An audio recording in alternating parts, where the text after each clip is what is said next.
Não, basicamente o seguinte, né? Quando a gente olhava a nossa perspectiva de fluxo de caixa, quando veio o primeiro lockdown, a gente, primeira coisa, fudeu, cara, quebramos, né? E aí, quando você começa a entender um contexto geral, você vê, cara, não, peraí, tá todo mundo fudido. Final, primeiro ponto, todo mundo fudido. Alguma coisa vai ter que acontecer. Então a gente ficou durante 15 dias em um limbo muito grande, né? Então assim, vamos colocar que as lojas fecharam 17, 18 de março nessa época, a gente ficou 15 dias praticamente tentando entender. Então quando a gente começava a olhar a cadeia como um todo, meu, todo mundo tá fudido, todo mundo tá fudido. Então aquilo lá já falou, porra, peraí, vamos precisar aprender a jogar. Aí de repente veio suspensão de contrato, de repente os fornecedores começaram a jogar um pouco para frente, algum imposto ou outro, principalmente federal, foi prorrogado. Então a gente teve algumas brechas que a gente conseguiria trabalhar, né? Então o primeiro foi isso, e por isso que é importante realmente a agilidade, né? A gente fechou dia 18, a gente fechou dia 17, 18 de março. A suspensão de contrato saiu dali 20, 30 dias. Teve gente que me ligou em agosto perguntando o que eu estava fazendo com o funcionário. Entendeu? Falou, porra. Entendeu? Então, é essa questão de ter clareza, de entender o que está acontecendo e atuar em cima disso, né? E agora num contexto extremamente macro, né? Quando a gente pega operações de varejo hoje, as 300 maiores, né? Então tem a revista lá da Sociedade Brasileira de Varejo, etc. A gente tem 300 empresas que são as maiores, né? O nível de concentração é absurdo, né, no topo da pirâmide. Então, quando a gente fala, Black Friday, quem puxa... Cara, essa galera que vai puxar regra. Então, não adianta eu, como franqueado, querer ditar como é que vai ser o mercado de roupa. Não, a gente vai ter que seguir a onda e saber jogar o jogo. Então, que nem eu estava falando lá, as 300 maiores empresas representam 800 bilhões de faturamento, né? As 5 maiores, elas são 270 bi. As 10 maiores representa 41% desse total, né? E o que são essas empresas, né? Eletromóveis, farmácia e rede de supermercado, atacadista. Então, é um pessoal que não foi afetado, muito pelo contrário, né? É um pessoal que cresceu. O supermercado foi um dos setores que cresceram muito. E quem realmente sofreu foi o pequeno, né? Então, a gente vê realmente reflexo até hoje, né? Quem sofreu muito com isso foi o pequeno e o médio, né? Então, porque, querendo ou não, é um setor pulverizado, né? Você pega vestuário, calçado, né? Presentes no geral. É um setor pulverizado, várias marcas, muitos produtores, né? E descentralizado. Não significa desunido, mas é difícil você sentar com todo mundo e falar, cara, vamos bolar uma estratégia aqui. Não, a gente tem que seguir esse jogo. Então, assim, falando de pandemia, realmente foi um susto, né? Mas também é o que a gente fala. A gente vive num país incerto, instável, sim, mas a instabilidade ela gera também oportunidade. Né? Então, quando você consegue ter clareza do cenário e entender que todo mundo está desanimado e você consegue ver, pô, peraí, mas e acho que é um caminho, né? Então, a questão de shopping, né? Que ele falou, a gente tem várias lojas em shopping. Então, a gente tem condomínio, tem fundo de promoção, tem aluguel. Cada um tratou de forma individual o assunto. Eu vou dar um desconto de condomínio de 10%. Eu falei, você tá louco? Entendeu? Cara, o negócio tá fechado, meu. Preciso de 50% pelo menos. Então, assim, teve shopping que a gente não precisou sentar, que eu não conheço nem a cara do superintendente. O cara já deu o zap de cara. Né? E teve shopping que foi um puta desgaste. Falei, que isso, não dá. É você ter que explicar o óbvio, né? Então, foi um cenário de instabilidade.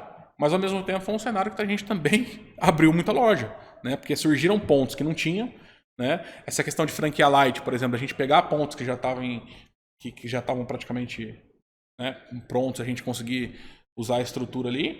Então, assim, a gente conseguiu ver a oportunidade. E é muito isso do nosso grupo, né? É conseguir, num cenário de incerteza, a gente achar a nossa brecha ali no meio do caminho. Eu acho que cai um pouco no que você estava falando de surpresas, né? Óbvio que a pandemia foi um caso muito fora da curva, mas eu queria até que você comentasse um pouquinho. A empresa de vocês é muito estruturada, tanto que no momento de maior catástrofe, eu acredito, dos últimos 50 anos aí, vocês souberam se adaptar.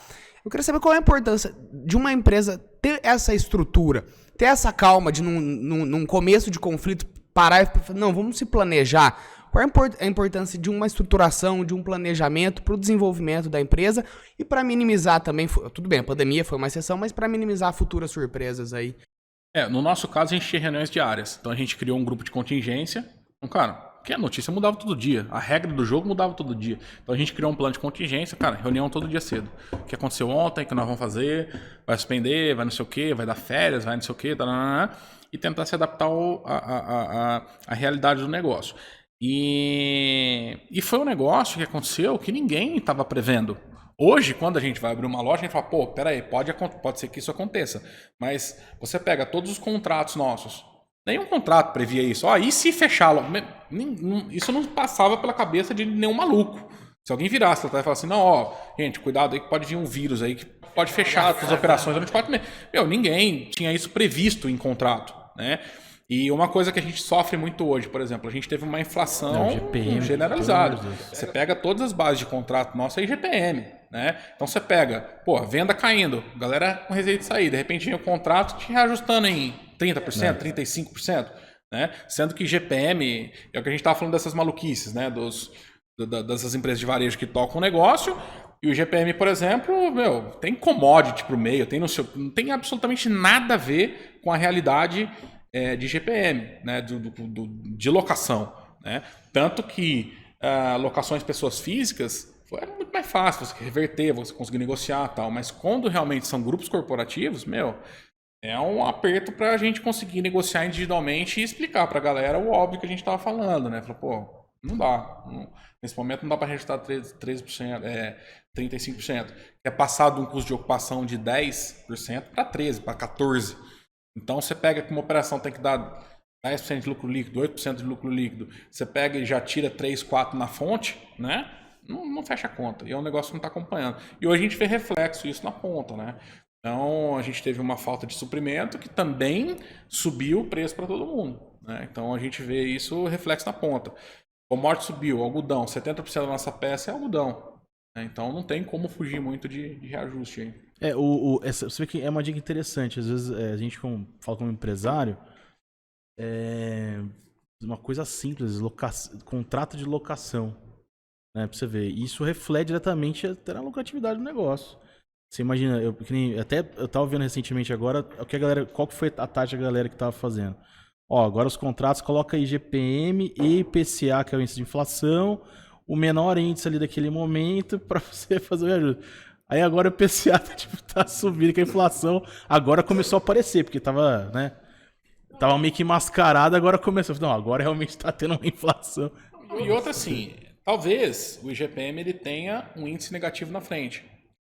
Mas assim, o contrato ele fala assim, é IGPM caso seja positivo, porque caso for negativo ele mantém o valor. Então se a gente teve 30% de crescimento num ano e 20% de queda no outro, vai ficar na base dos 30%, ele não vai diminuir os 20%. Né? E uma curiosidade até falando de contrato de locação, por exemplo, um erro comum que todo mundo comete, você vai lá e entra no shopping.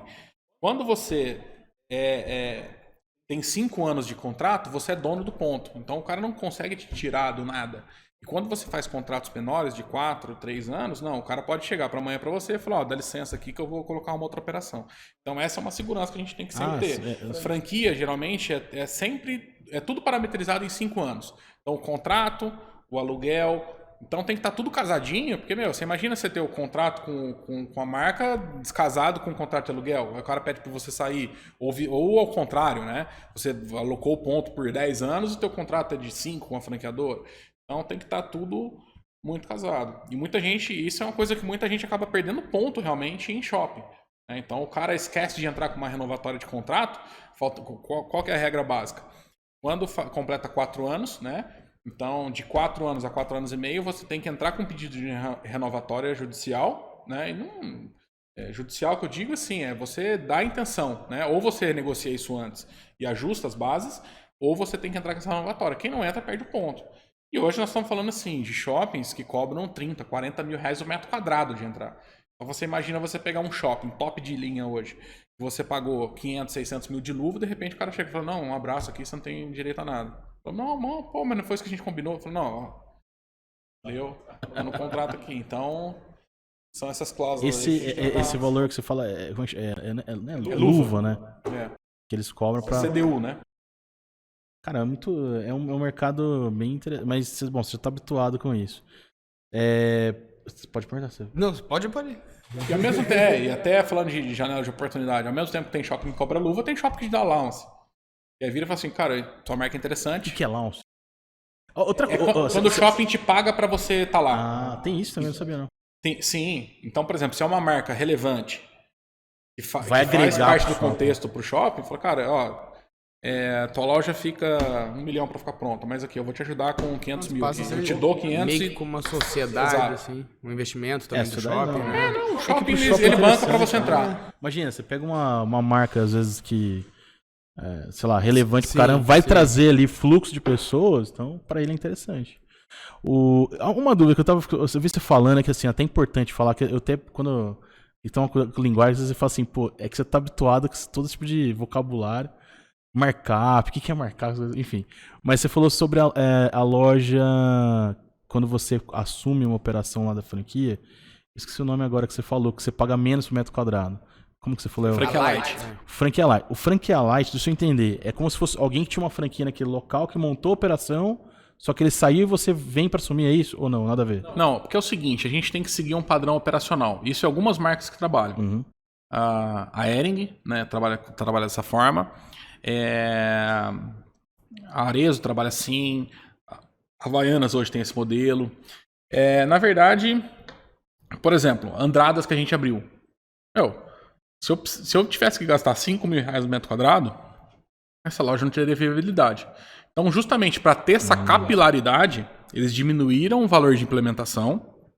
E uma das premissas é você utilizar pontos que já tem uma determinada estrutura. Então, por exemplo, tá? Hoje a gente abriu em Itaquaquecetuba uma operação, tá? Cara, era uma operação que era uma antiga loja de roupa. Então o cara já tinha as divisórias de vitrine, ele já tinha o gesso, ele já tinha as luminárias, ele já tinha a parte elétrica. Então é uma economia que eu consigo fazer. Quando é uma franquia convencional, que você precisa fazer do zero, você tem que derrubar tudo e começar do zero. Né? E ainda tem franquias que fazem dessa forma. Né? Essa é uma brecha que a Hering deu justamente para dar capilaridade e justificar o investimento em pequenas cidades. Mas isso daí é uma coisa que sempre aconteceu, é mais recente? Não, é uma coisa extremamente recente. Deve ser provavelmente por causa da pandemia. Muito puxado pela pandemia. Legal. Nossa, achei muito, muito legal mesmo. É meio que você reaproveitar o espaço, de fato. É um retrofit. Mesmo, E a Hering tem feito isso, inclusive, com varejos, né? Então, por exemplo, a pessoa tem um varejo lá, já está montado, já tem estrutura, já tem todo, né, o layout dela. Ele vai lá e fala, cara, só coloca a bandeira, coloca o sistema de automação aqui, você vai gastar aqui 50, 70 mil reais e você vira uma franquia. Topa? Fechou, vamos topar. Entendeu? Então Mas aí o estoque, ele... o estoque é da Hering. Tiraria o estoque é da Hering, isso. O estoque é da Hering. A mercadoria é a mesma. O que muda é você layoutar a loja com um padrão mínimo, né? De acordo com a franquia. E você ter toda essa estrutura de know-how, né? De sistema, usar o sistema. Porque, cara, a Hering, quando passou por essa fase de transição, muita gente que era varejo me ligou. Falou, cara, compensa eu virar ou não? Você ia ver a cobertura de estoque do cara era 4, 5 vezes maior do que a média da rede. Então... o cara estava no escuro, né? Então, quando a franqueadora ela consegue ter essa visão do negócio, para ele fica muito fácil ajudar na gestão.